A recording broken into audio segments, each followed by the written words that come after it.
बहू, तुम्हें गोबर उठाने वाले हाथों से घिन आती है, पर गोबर उठाने वाली के बेटे से नहीं।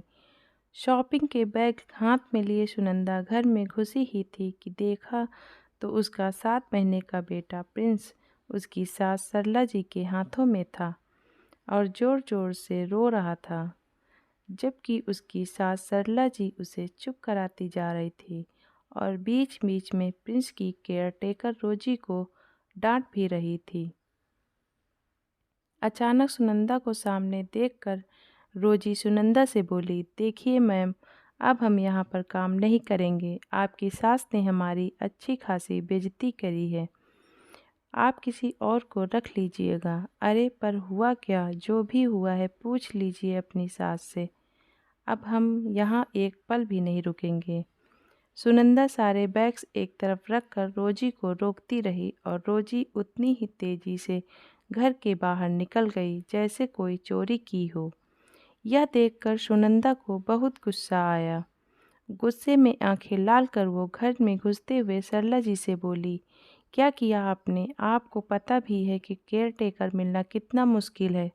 खुद ने तो अपनी पूरी जिंदगी घर और बच्चों में बिता दी, पर मेरा सुख चैन आपसे देखा नहीं जा रहा।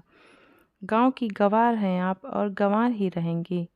कितनी बार कहा है आपसे कि जिन हाथों से आप गोबर उठाया करती थी, उन हाथों से मेरे प्रिंस को छुआ मत कीजिए। पर फिर भी कहते कहते सुनंदा सरला जी के पास गई और प्रिंस को ज़बरदस्ती इनकी गोदी से छीनने की कोशिश करने लगी। प्रिंस को परेशान देखकर सरला जी ने प्रिंस को अपनी गोद से हटाकर सुनंदा को उसे ले जाने दिया, पर अंदर से सरला जी की आत्मा चित्कार उठी। आंखों में से आंसू आ चुके थे। उनकी गलती क्या थी? सिर्फ यह कि वह गांव की रहने वाली थी। पति तो बहुत पहले ही छोड़कर इस दुनिया से चले गए थे। एक ही बेटा था रमन। गांव में खेती बाड़ी कर अपने उस बेटे को बड़े प्यार से पाला था उन्होंने। बेटा पढ़ने में अच्छा था तो उसे शहर पढ़ने के लिए भी भेजा। हालांकि इसके लिए उन्होंने अपनी खेती की ज़मीन बेच दी। बस रहने के लिए एक छोटा सा घर और 2 गाय थी उनके पास अब, जिनका दूध बेचकर वो अपना गुजारा कर लेती थी। इधर रमन पढ़ लिख कर बड़ा आदमी बन गया और शहर में ही उसने सुनंदा से शादी कर ली, पर सरला जी तो फिर भी खुश थी।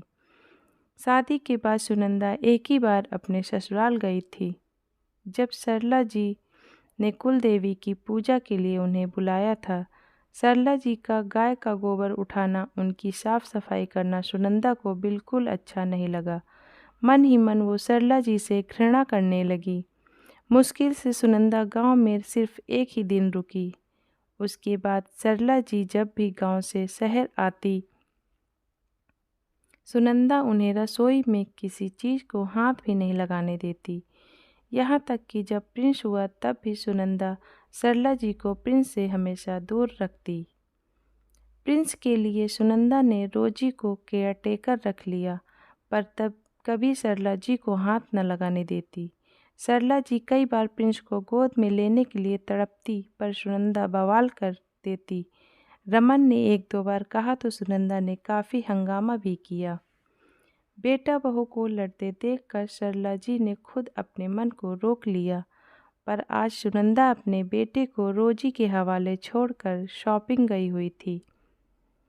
इधर रोजी अपने मोबाइल में लगी हुई थी। उसे यह भी ध्यान नहीं रहा कि प्रिंस खेलता खेलता सीढ़ियों की तरफ आ चुका है और सीढ़ियाँ चढ़ने के चक्कर में 3-4 सीढ़ियाँ ऊपर भी चढ़ चुका है। अचानक प्रिंस का पैर फिसला और वो नीचे गिर गया और ज़ोर ज़ोर से रोने लगा। उसका रोना सुनकर सरला जी खुद को रोक नहीं पाई। वो प्रिंस को गोद में लेकर चुप कराने लगी, साथ ही साथ रोजी को भी डांट रही थी। उसी समय सुनंदा आ गई और बिना किसी बात को जाने उसने तिल का ताड़ बना दिया, जिसका फ़ायदा रोजी ने उठाया और चुपचाप घर से निकल गई। सुनंदा इतनी गुस्से में थी कि उसने एक बार भी यह नहीं नोटिस नहीं किया कि प्रिंस के सिर पर चोट लगी हुई है। थोड़ी देर बाद रमन घर आया तो सुनंदा कमरे में से प्रिंस को लेकर बाहर निकल कर आई और आते ही सरला जी को चिल्लाते हुए बोली, लगा दी ना मेरे बेटे के सिर पर चोट। अचानक सुनंदा को इस तरह चिल्लाते देखकर रमन हैरान रह गया। क्या हुआ सुनंदा, तुम चिल्ला क्यों रही हो? और क्या हुआ प्रिंस को? मुझसे क्या पूछते हो? अपनी माँ से पूछो। देखो जरा प्रिंस के सिर पर कैसे स्वेलिंग आई हुई है। गिरा दिया तुम्हारी माँ ने मेरे बेटे को। इन्हीं के कारण आज रोजी भी काम छोड़कर चली गई। क्यों आती हैं यह मेरे बेटे के पास? आखिर क्या बिगाड़ा है मैंने इनका? सुनंदा ने रमन को प्रिंस की चोट दिखाते हुए कहा। रमन ने सवालिया नज़रों से सरला जी की तरफ देखा। बेटा तुम्हारे घर में कैमरे तो लगे हैं, खुद देख लो रोजी कितना अच्छे से ध्यान रखती थी इसका। पर उससे पहले बेटा मेरा गांव का टिकट करा दे। मेरे स्वाभिमान की बहुत धज्जियां उड़ चुकी हैं। बहू तुम्हें गाय का गोबर उठाने वाले हाथों से घिन आती है तो एक काम करो, दूध दही पनीर सब खाना बंद कर दो, क्योंकि ये किसी मशीन से नहीं बनते। अगर मुझसे घिन आती है तो मेरे बेटे से भी घिन आनी चाहिए। आखिर इन्हीं हाथों ने पाल पोस कर इसे बड़ा किया है। कितनी आसानी से तुम कह देती हो कि दूर रहो मेरे बेटे से। अरे वो मेरा पोता भी है, उसे तुम अपने माँ के घर से नहीं लाई थी तो उस पर कुछ तो मेरा भी हक होगा, पर कुछ कहने का फ़ायदा नहीं।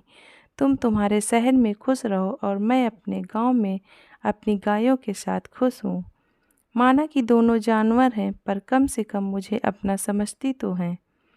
कहते हुए सरला जी ने हाथ जोड़ दिए और कमरे में जाकर अपना सामान बांधने लगी।